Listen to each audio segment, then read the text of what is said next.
Assalamualaikum warahmatullahi wabarakatuh. Perkenalkan, kami dari kelompok 8 ingin menyampaikan sebuah materi tentang konsep wilayah dan tata ruang. Namun sebelumnya, perkenalkan anggota kami yang terdiri dari Aulia Sabrina Zara, absen 4, Helmi Zaidan Arobani, absen 11, Made Indra Jaya Kusuma Putra, absen 17, dan Raisa Rasmiko, absen 25. Baik, submateri yang akan kami sampaikan terdiri dari yang pertama, wilayah dan tata ruang, yang kedua, pembangunan dan pertumbuhan wilayah, yang ketiga, perencanaan tata ruang nasional, provinsi, dan kabupaten atau kota, dan yang terakhir, ada permasalahan dalam penerapan tata ruang wilayah. Submateri pertama ada wilayah dan tata ruang. Pengertian wilayah. Menurut M.M. Feynman, wilayah merupakan daerah tertentu yang seluruhnya dicirikan oleh fitur permukaan yang serupa atau terkait erat serta dapat dibedakan dengan daerah sekitar. Adapun konsep wilayah sebagaimana disampaikan oleh Richardson, Haggett, Cliff, dan Frey, konsep wilayah terbagi menjadi 3, yaitu wilayah homogen, wilayah fungsional, wilayah vernakular. Wilayah homogen contohnya pertanian, wilayah fungsional contohnya seperti Jabodetabek, wilayah vernakular contohnya seperti Bogor sebagai kota hujan. Kemudian ada pewilayahan. Pewilayahan atau regionalisasi merupakan upaya untuk membagi-bagi permukaan bumi menjadi unit-unit teritorial dalam lingkup dan tujuan tertentu. Upaya ini diperlukan untuk menyediakan informasi tentang lokasi-lokasi di permukaan bumi dengan sederhana, efisien, dan ekonomis. Contohnya, peta persebaran hewan dan tumbuhan. Klasifikasi wilayah dapat didasarkan pada topik, single topik, atau wilayah bertopik tunggal, yakni pewilayahan yang didasarkan pada satu macam unsur saja, seperti curah hujan menjadi wilayah curah hujan. Kemudian ada combined topic region atau wilayah bertopik gabungan, yakni pewilayahan yang didasarkan atas gabungan beberapa unsur yang masih satu topik, seperti curah hujan. Kemudian multiply topic region atau wilayah bertopik banyak, yakni wilayah yang didasarkan pada beberapa topik berbeda tapi masih berhubungan antara satu dan yang lain, seperti daerah pertanian yang membutuhkan data tentang iklim, keadaan tanah, dan data penting lainnya menjadi wilayah perkebunan. Kemudian ada total region atau wilayah total, yakni wilayah yang didasarkan pada semua unsur dalam suatu wilayah, seperti wilayah administrasi desa, kecamatan, kabupaten, dan provinsi. Kemudian ada compact, yakni pewilayahan berdasarkan aktivitas manusia yang paling menonjol, misalnya wilayah miskin dan wilayah bencana. Kemudian apa sih tata ruang itu? Tata ruang adalah wujud struktur ruang dan pola ruang. Penataan ruang dalam Undang-Undang Republik Indonesia Nomor 26 Tahun 2007 diklasifikasikan berdasarkan 5 hal, yaitu sistem, fungsi utama kawasan, kegiatan kawasan, nilai strategis kawasan, dan wilayah administratif. Pembangunan wilayah. Pembangunan merupakan hal yang sangat penting. Hal ini terlihat dari pengertian pembangunan nasional menurut Undang-Undang Republik Indonesia Nomor 25 Tahun 2004 tentang Sistem Perencanaan Pembangunan Nasional. Menurut undang-undang ini, pembangunan nasional adalah upaya yang dilaksanakan oleh semua komponen bangsa dalam rangka mencapai tujuan bernegara. Makna pembangunan memiliki arti sebuah proses, cara, atau perbuatan yang berkaitan dengan perubahan. Teori lokasi sebagai dasar perlunya pembangunan wilayah. Salah satu teori yang mendasari perlunya pembangunan berbasis wilayah adalah teori lokasi. Teori lokasi terbentuk karena letak dan persebaran sumber daya dipengaruhi oleh posisi geografi yang unik. Ada beberapa teori yang terkait pembangunan wilayah. Yang pertama, teori lokasi pertanian, teori lokasi industri, teori tempat sentral, teori kerucut permintaan, dan teori kutub pertumbuhan.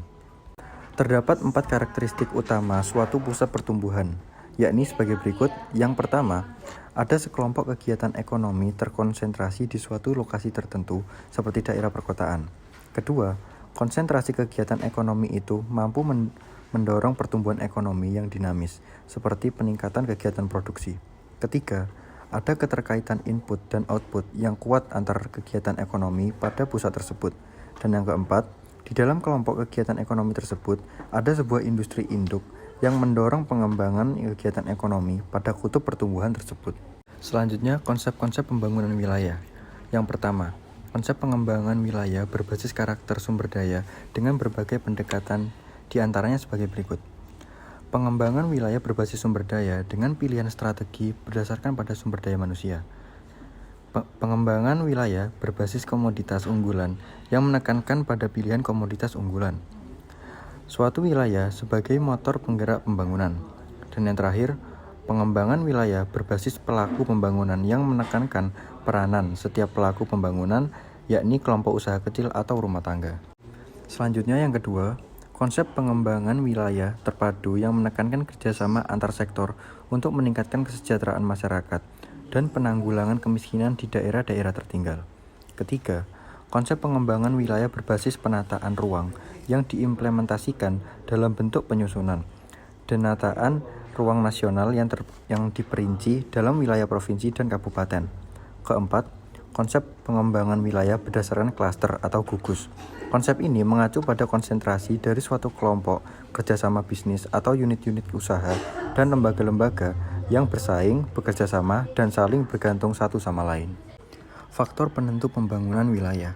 Pertama, besarnya kesempatan kerja yang ada di daerah tersebut. Kedua, basis pembangunan daerah. Ketiga, aset lokasi berupa keunggulan kompetitif daerah atas dasar kualitas lingkungan. Dan keempat, sumber daya pengetahuan sebagai dasar pendorong perekonomian atau knowledge-based development. Pertumbuhan wilayah adalah suatu proses dinamika perkembangan internal dan eksternal wilayah tersebut. Pertumbuhan wilayah pada awalnya dipicu oleh adanya pasar yang dapat menyerap hasil produksi pada wilayah yang bersangkutan, seperti teori pertumbuhan wilayah di bawah ini. Yang pertama, teori bisnis sumber daya alam. Yang kedua, teori basis ekspor. Yang ketiga, teori pertumbuhan neoklasik. Yang keempat, teori ketidakseimbangan pertumbuhan wilayah. Dan yang kelima, teori baru pertumbuhan wilayah. Faktor-faktor yang mempengaruhi pertumbuhan wilayah yaitu yang pertama, kondisi geografis dan sumber daya alam. Yang kedua, tenaga kerja. Yang ketiga, modal. Yang keempat, infrastruktur. Dan yang terakhir adalah teknologi. Ciri-ciri pusat pertumbuhan. Ada beberapa ciri pusat pertumbuhan diantaranya sebagai berikut. Ada keterkaitan antara berbagai kegiatan ekonomi yang mendorong pertumbuhan satu sama lain. Dan yang kedua, ada konsentrasi geografis dari berbagai sektor atau fasilitas yang menyebabkan efisiensi biaya dan meningkatkan daya tarik pusat pertumbuhan. Dan yang ketiga, ada unsur pengganda atau multiplier effect yang diciptakan oleh sektor-sektor yang saling terkait dan saling mendukung. Dan yang terakhir, mendorong pertumbuhan daerah belakangnya untuk dapat mengembangkan dirinya.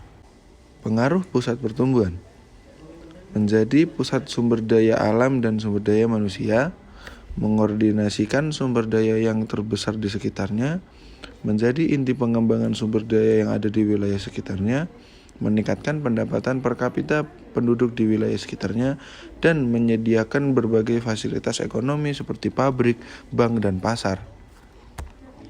Hierarki pusat pertumbuhan. Pusat pertumbuhan primer atau pusat utama orde 1 yang dapat mendorong pusat pertumbuhan yang ada di bawahnya. Pusat pertumbuhan sekunder. Kedua adalah pusat dari subwilayah yang kerap dibentuk untuk mengembangkan subwilayah yang jauh dari pusat utamanya. Dan yang terakhir, pusat pertumbuhan tersier. Ketiga, menjadi titik pertumbuhan bagi wilayah pengaruhnya untuk menumbuhkan dan memelihara kedinamisan terhadap wilayah pengaruh yang dipengaruhinya. Perencanaan tata ruang. Yang pertama, perencanaan tata ruang wilayah nasional. Rencana tata ruang wilayah nasional adalah arahan, kebijakan, dan strategi pemanfaatan ruang wilayah negara yang dijadikan acuan untuk perencanaan jangka panjang. Jangka waktu adalah 20 tahun dengan peninjauan kembali setiap 1 kali dalam 5 tahun. Rencana tata ruang wilayah nasional memuat yang pertama, penyusunan rencana pembangunan jangka panjang nasional. Yang kedua, penyusunan rencana pembangunan jangka menengah nasional. Yang ketiga, pemanfaatan ruang dan pengendalian pemanfaatan ruang di wilayah nasional. Yang keempat, perwujudan keterpaduan, keterkaitan, dan keseimbangan perkembangan antar wilayah provinsi, serta keserasian antar sektor. Yang kelima, penetapan lokasi dan fungsi ruang untuk investasi.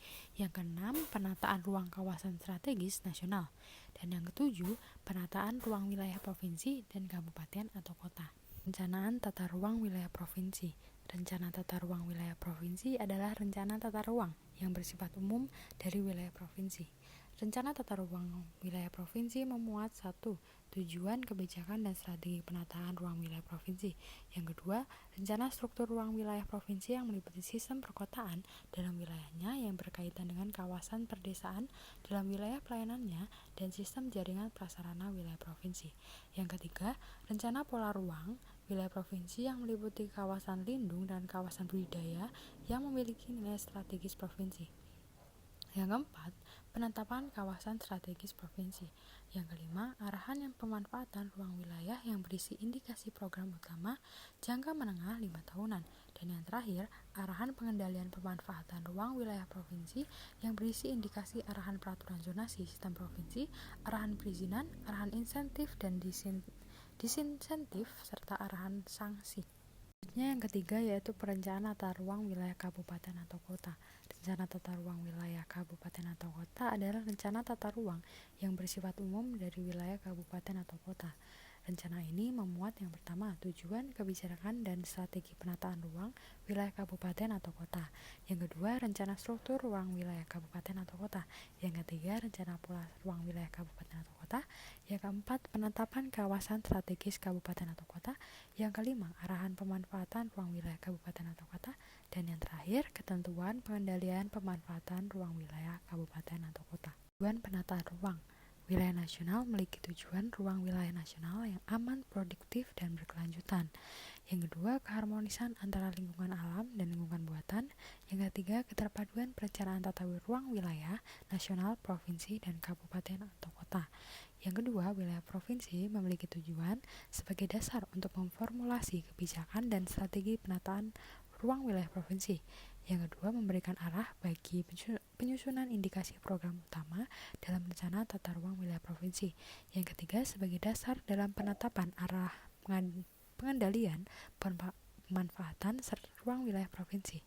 Dan untuk wilayah kabupaten kota memiliki tujuan sebagai acuan untuk mewujudkan keseimbangan pembangunan dalam wilayah kabupaten atau kota, sebagai acuan lokasi investasi dalam wilayah kabupaten atau kota yang dilakukan pemerintah, masyarakat, dan swasta.